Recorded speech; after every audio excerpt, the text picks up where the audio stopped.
Está com vocês em mais um Consagra-te TV. Nós estamos vivendo o livro As Portas do Inferno Não Prevalecerão. Consagra-te. E muitas vezes se é perseguido por ser bondoso, por ser caridoso, por ser paciente, por ser honesto. Mas não podemos esquecer as promessas de Jesus. Bem-aventurados os que são perseguidos por causa da justiça, porque deles é o reino dos céus. Então você tem sido perseguido? Você tem sido perseguida? Quais são os sentimentos que você tem diante da forma que você é julgado por fazer um testemunho vivo da igreja? Então vamos falar hoje de temas muito importantes: caridade, avareza, ira. Falaremos de algumas coisas importantes para o seu crescimento como cristão. Nosso Senhor, Ele quer salvar-nos. Ele quer nos livrar do mal, nos tirar da escravatura do mal. Por isso, Ele nos indica, ao nosso entendimento, 3 vias de reconciliação para com o Pai. Percorrendo essas peregrinações, seremos orientados para o crescimento, um crescimento em estatura e em graça. Então, Mara, o nosso livro, o Consagra-te, As Portas do Inferno Não Prevalecerão, ele propõe 3 situações, 3 portas. Que vias são essas? Nos fala então, quais são as vias para melhor vivermos a nossa espiritualidade? Que bom estarmos aqui novamente, mas eu quero que você compreenda que Deus criou o mundo, Deus criou o firmamento, Deus criou o mar, a água, Deus criou o homem e havia uma amizade, havia um amor, não é? E não é Deus que vai quebrar essa amizade, mas o que acontece? Satanás, ele cai, Satanás, ele decide não ser submisso a Deus e o que é que ele faz? Ele vai tentar fazer com que o homem também não seja. Ele vai inspirar, não é, justamente a quê? A Eva a querer ser como Deus. Então, a partir do momento da queda de Adão e Eva, então essa amizade com Deus, ela vai ser rompida. Não que Deus queira, mas foi liberdade do próprio homem querer quebrar essa intimidade, querer quebrar esse amor. Então, quando se quebra a amizade com Deus, consequentemente, meu amor, se quebra com o irmão. Se quebra com você mesmo. Então, o que acontece? Eva começa a ter cuidado, não é se revestir, se cobrir. Por quê? Porque ela não estava bem consigo. Adão vai dizer ao nosso Deus o quê? Foi a mulher que tu me destes. Por quê? Porque quebra também a amizade com o próximo. Entende isso? Então, nós temos que nos colocar a caminho da reconciliação. Nosso Senhor Jesus Cristo, ele inaugura, ele abre esse processo de reconciliação. Reconciliação de quem? Do homem com o Pai. Ele faz essa ponte, tá certo? Se você está numa estrada, tem um rio pela frente e você quer ultrapassar, quer chegar do outro lado, você tem que pegar a ponte. Pois bem, se nós precisamos nos reconciliar com o Pai, nós vamos ter Jesus como caminho. Afinal de contas, foi ele mesmo que disse, como? Eu sou o caminho, a verdade e a vida. Então, todo aquele que quer chegar ao Pai tem que ser pelo nome de Jesus. Se você quer se reconciliar com Deus, não é, nesse momento que nós estamos vivendo do Natal, não pode ser através do outro nome, tem que ser pelo nome de Jesus. Toda a nossa oração, todo o nosso desejo de reconciliação com o irmão tem que ser através desse nome forte que é Deus. Deus, então, é o nosso Salvador. Deus, então, é o nosso Redentor. Ele é quem vai nos justificar perante o Pai. Veja só, não foi Adão e Eva que caíram, o pecado original não vem deles, eles não têm a natureza humana. O que é que Deus faz? Deus se encarna e, como homem, ele vem restabelecer essa amizade. Tá certo? Então, se eu preciso andar como Jesus andou, amar como Jesus amou, eu vou fazer o quê? E é isso que o livro Consagra-te vem nos propor, que nós tenhamos a atenção para a Virgem Maria. Através das virtudes da Santíssima Virgem, você e eu temos condições de dar caminho a essa reconciliação. Lembrando, nosso Senhor, não é, nosso Deus nos deu 10 mandamentos, mas ele vai resumir esses 10 mandamentos em 2. né? Amarás, pois, ao Senhor teu Deus de todo o teu coração e de toda a tua alma e de todo o teu entendimento e de todas as tuas forças. Este é o primeiro mandamento. E o segundo, semelhante a este, é: amarás o teu próximo como a ti mesmo. Tá certo? Então, o que eu quero dizer? Se você quer hoje se reconciliar com Deus, mas não quer se reconciliar com teu irmão, nada feito. Não existe reconciliação. Então, nós vamos propor que existe 3 caminhos de reconciliação. E aqui nós vamos colocar assim, que as virtudes da Virgem Maria, que são 10, podem estar divididas em 3 caminhos, em 3 vias. O caminho do eu é o caminho que você vai se reconciliar, César, com você mesmo. Você que está em casa precisa se reconciliar consigo para que tenha esse Natal, que Jesus possa nascer. Quais são as virtudes que nós sugerimos? Que você busque viver a humildade, que você busque viver a fé e que você busque viver a mortificação. Se você é humilde, você vai conseguir essa reconciliação consigo. Agora a gente vai ter também o caminho do tu. É o caminho do quê? Eu consigo, tu com meu irmão, com o próximo, tá certo? Que justamente vai ser o quê? Vai ser a caridade. Se você precisa se reconciliar com seu irmão, seja caridoso, que aí você vai estar cada vez mais buscando. Vai ser também o caminho, a via da paciência, e vai ser o caminho da doçura. Se você for doce, você vai estar reconciliando-se com seu irmão. Agora, entenda, você também deve buscar o caminho do eu, do tu e o do ele. Quem é esse ele? É nosso Senhor, é nosso Deus. E como é que nós vamos praticar justamente esse caminho que nos leva à reconciliação com Deus? Sendo o quê? Sendo obediente. Se você não for obediente aos mandamentos de Deus, como é que você vai se reconciliar? Você vai cair. Entende? Então, temos que buscar também, quando queremos a reconciliação com Deus, buscar momentos de oração. Porque na intimidade com Deus, eu estou me reconciliando com Ele.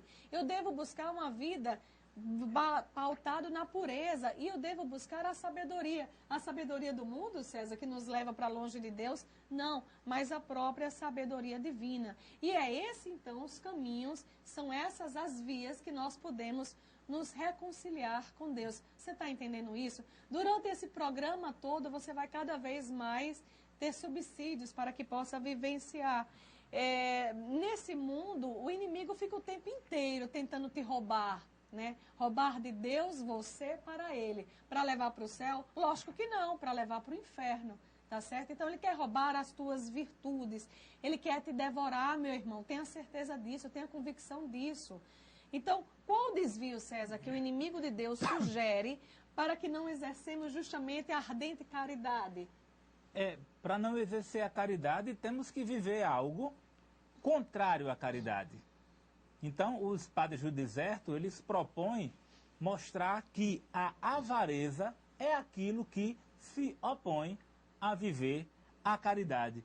Engraçado que o pobre, ele tem necessidades. Muitas vezes nosso dinheiro não dá para comprar aquilo que nós necessitamos, nossos projetos, nossos anseios. Engraçado que o pobre, ele tem dificuldades, mas ele vive em paz, ele vive feliz. Mas e o avarento? O avarento falta tudo. O avarento é aquele que, o avarento ele tem as coisas, mas não é satisfeito com aquilo que ele tem. É horrível isso. As pessoas avarentas, eles têm um exagero do ter. O ter dinheiro, o ter coisas materiais. O objetivo do avarento é cada vez ter mais. É juntar, é colecionar, é aglomerar, é ter tudo como se as coisas tivessem vida e ele vivesse no meio daquilo tudo que ele criou como o seu mundo. As pessoas que são possuídas por esse vício da avareza, eles não conseguem enxergar nem valorizar os limites dos outros. O avarento não consegue enxergar que ele está tirando do outro, ele está entrando no espaço do outro para puxar tudo para si. Então, o avarento, ele tem uma mesquinhez. Essa mesquinhez é contra a caridade. Vocês prestem atenção que eu não estou querendo dizer que não devemos ter as coisas. Ter as coisas é lícito. É lícito você ter as coisas. Inclusive, administrar bem as coisas, isso é um dom de Deus. A boa administração é uma vocação. É um dom do Espírito Santo você saber conduzir bem as coisas de Deus. Então você deve cuidar dos seus compromissos assumidos, priorizar aquilo que você tem a fazer, priorizar o seu trabalho, priorizar o seu ofício. Então tudo isso faz parte do contexto mais amplo de não ser avarento, ser caridoso. No livro de Teologia Cética, da Teologia Mística de Adolf Tanqueray, que é um livro muito conhecido, ele coloca que os bens da terra são úteis para que nós possamos viver, conservar nossa vida, também aquelas pessoas que dependem de nós. Não é proibido ter bens, mas na verdade esses bens devem ter uma parte reservada para os pobres, reservada para os irmãos, para que você possa ajudar. Então o avarento, ele não tem um controle. É importante que você controle, que você não desperdice, mas sem mesquinhez, sem exagero, sem essa mania de acumular. As pessoas têm muita dificuldade de se separar daquilo que possui. Não conseguem se libertar de bens materiais. Se entesouram nas suas coisas. Transformam o seu ninho num aglomerado de coisas desnecessárias para a sua vida. E o engraçado é que se manifesta de uma forma mais ampla. Por exemplo, o avarento, também ele é vaidoso. Ele se monta na vaidade e na vanglória. Ele quer essas riquezas não para si, mas para mostrar aos outros que tem mais, que é mais poderoso, que ele é o maior, que ele é o melhor. Então, um desdobramento da avareza vem na vaidade e na vanglória. Alguém quer se mostrar superior aos outros com roupas novas, com roupas de grife, com cirurgias plásticas. As pessoas vão muito mais além. Você viu que a avareza é algo muito mais intrigante do que a palavra por si só quer dizer? Um amor ao prazer, amor ao dinheiro, amor ao sexo, amor a tudo aquilo que o dinheiro proporciona. E isso é uma idolatria crescente. Você vai crescendo e idolatrando o poder, o ter, não se preocupando em ser. E o interessante é que o avarento tem uma falta de fé. Então você que se inquieta com essa palavra avarento, o avarento é uma pessoa de pouca fé, porque não acredita na providência de Deus, não acredita que Deus é quem faz na nossa vida e se confia sim na sua força, nos seus bens materiais, no seu conhecimento, no seu poderio financeiro. E Deus, a fé, as coisas do alto são secundárias ao projeto. Então vocês que estão nos ouvindo, fiquem atentos, esse programa tem muito a lhe inquietar. E neste clima de final de ano, de festas, de Natal, é importante esta reflexão. Você tem sido avarento? Santo Irineu dizia que a Virgem Maria, através da sua obediência, deu a origem à salvação, tanto para si mesmo como para toda a raça humana. Durante toda a vida, nossa mãezinha do céu, ela respeitava e ela obedecia às autoridades, pois ela sabia que toda autoridade vinha de Deus. Então, Mara, vamos falar sobre a obediência. Como se pode praticar a obediência nos dias de hoje? Eita, Lele, agora o negócio está ficando difícil, né? Assim? Meu amor, quem é o seu modelo? Seu modelo de vida? Será que é Madonna, Michael Jackson, Neymar, quem sabe? Eu não sei se eles foram obedientes. Sinceramente, eu não sei. Mas eu sei que o meu modelo de vida é Jesus Cristo. Meu Salvador, meu Senhor, meu Redentor. Ele é meu modelo. E eu posso olhar para a vida de Jesus, César, e ver que ele foi um homem extremamente obediente. Quando ele convivia com os apóstolos, ele dizia o quê? Dai a César o que é de César, pagai o que deve ser pago, não é? Quando ele ainda tinha 12 anos, ele é encontrado no templo por seus pais. E sabe o que é que a palavra nos diz? E ele voltou para casa e ele foi submisso, foi obediente. Então, se meu modelo de vida é Jesus Cristo e o seu também, então nós temos que imitar a obediência de Jesus. E a obediência de Jesus não era só aquela que dizia, ô menino, faça isso. Não. Ele era obediente à vontade do Pai. Então a sua obediência não deve ser só quando alguém lhe manda fazer alguma coisa. Mas a sua obediência deve ser ao ponto de você saber que aquilo deve ser feito e você já fazer, sem ter que esperar pela outra pessoa que lhe envia a fazer aquilo. Você compreende? Então é essa obediência que nós vamos cada vez mais perceber. Se você perguntar assim a mim, Mara, então qual foi o pecado de Eva, né, de Adão? Foi ter comido a maçã? Foi não, meu filho. Não foi, meu menino, mas foi não ter tido obediência ao Senhor Jesus. O que foi orientado a Deus, aliás, o que foi orientado? Não devereis comer daquele fruto, e foi justamente o que eles fizeram. Agora, saiba, em todos os momentos, tá certo, que você não é obediente, não pense que é o Espírito Santo que está lhe suscitando isso, não. Tenha certeza, é o encardido. Por quê? Porque ele vai querer cada vez mais gerar divisão, cada vez mais querer levar a você ao caminho da não obediência. Então, no livro Consagra-te às Portas do Inferno, nós vamos fazer o quê? Nós vamos lhe dar sugestões de situações onde você pode experimentar cada vez mais essa obediência. Lembrando, o primeiro mandamento qual que é? Amar a Deus sobre todas as coisas. Meu amor, se chegam para você e lhe colocam para fazer alguma coisa que é contrária à sua fé, e você não acolhe, você não faz, isso não é desobediência. Tá certo? Porque o primeiro mandamento é amar a Deus sobre todas as coisas.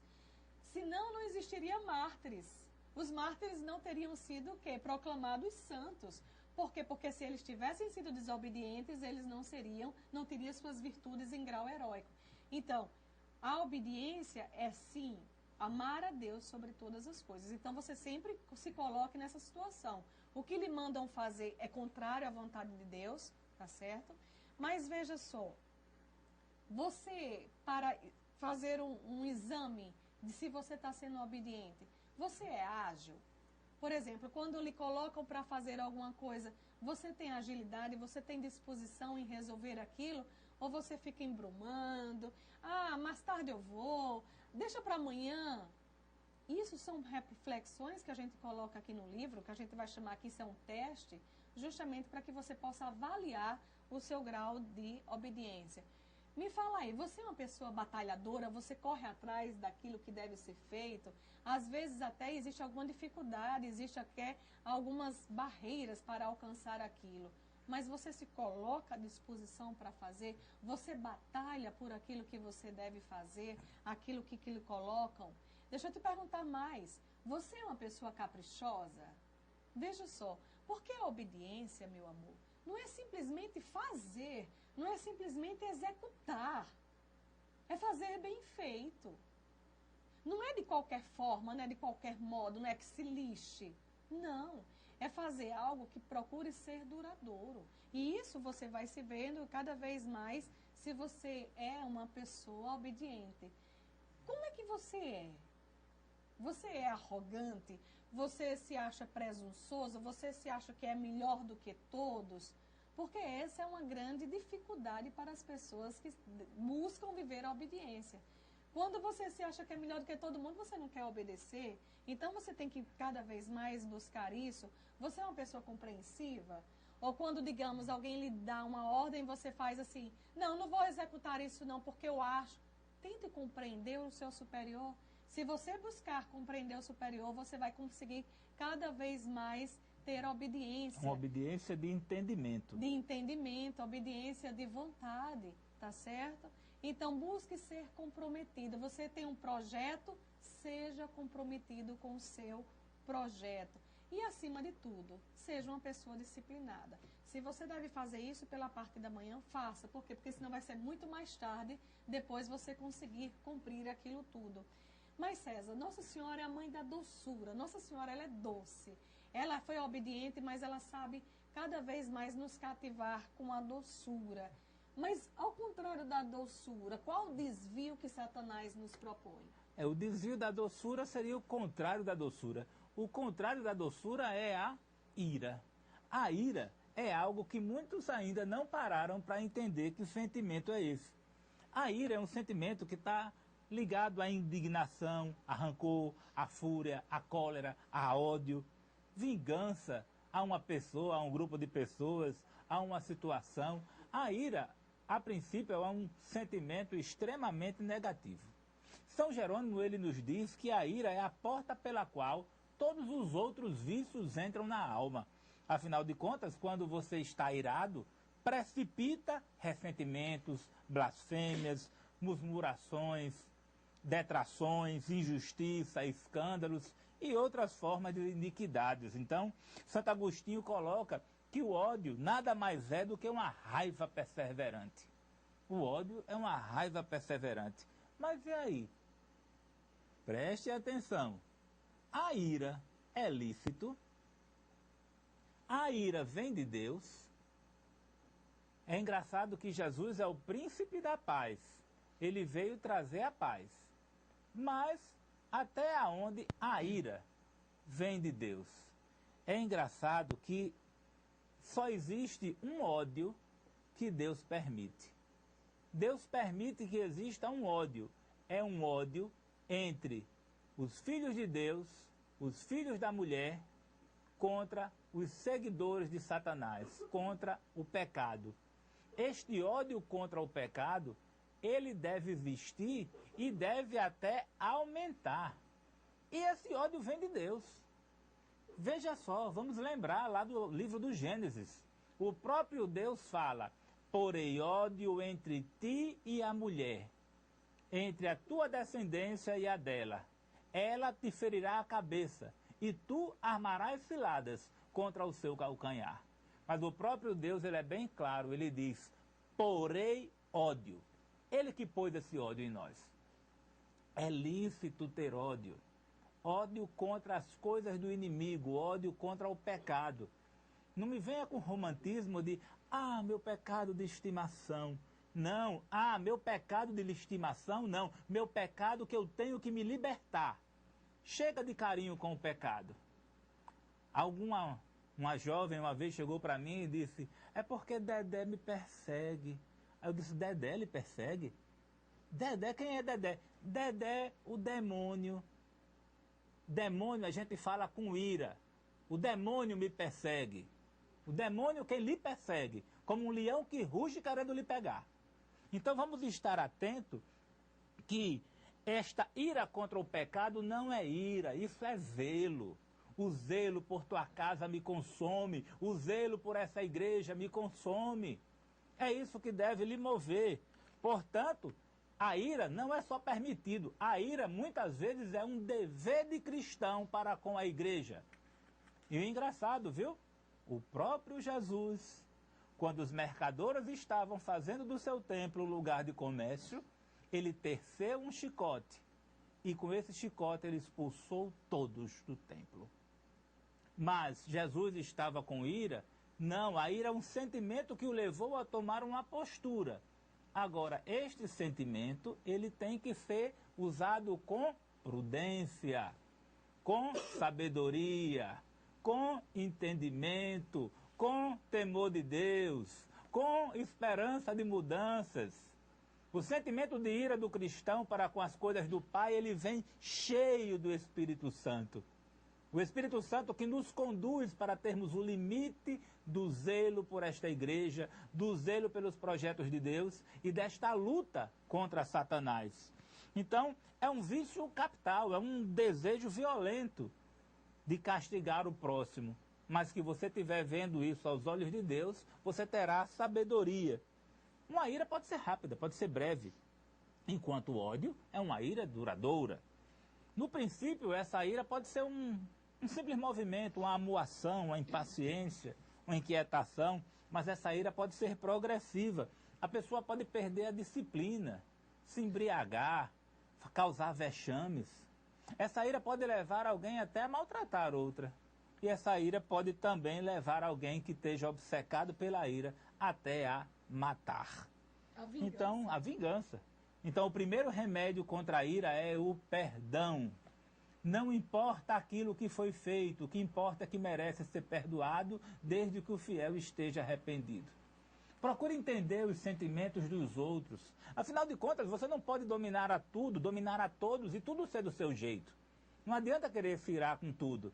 Na verdade, perdoe, ame, compreenda, tenha o entendimento de não ver os defeitos das coisas, não ver os defeitos dos outros, e sim ver a beleza que existe do Jesus que mora em cada um de nós, de Jesus que mora no seu irmão. Então, quando você estiver no momento de ira, mude de atenção, pense em outra coisa, exercite outros sentimentos, reflita palavras de sabedoria, de perdão, de compreensão. Valorize as relações das pessoas, valorize os relacionamentos, os comportamentos. E muitas vezes você tem ira por alguma coisa porque, na verdade, você tem um ódio por si mesmo. Você tem raiva de você mesmo, de algumas coisas que os outros estão fazendo, que você tem esse conflito e faz também. Então procure também se autoconhecer, para que você não se ire com facilidade e você também não seja um juiz muito duro para com as pessoas. Então esse sentimento de ira é um sentimento que deve ser abolido no coração de todo fiel, de todo consagrado, de todo cristão. Mas lembre-se que é o sentimento de ira contra o pecado e contra o inimigo, ele deve existir e deve aumentar. Deveremos ter ódio contra o pecado, ódio contra as coisas erradas e ter a sabedoria de conduzir essas situações.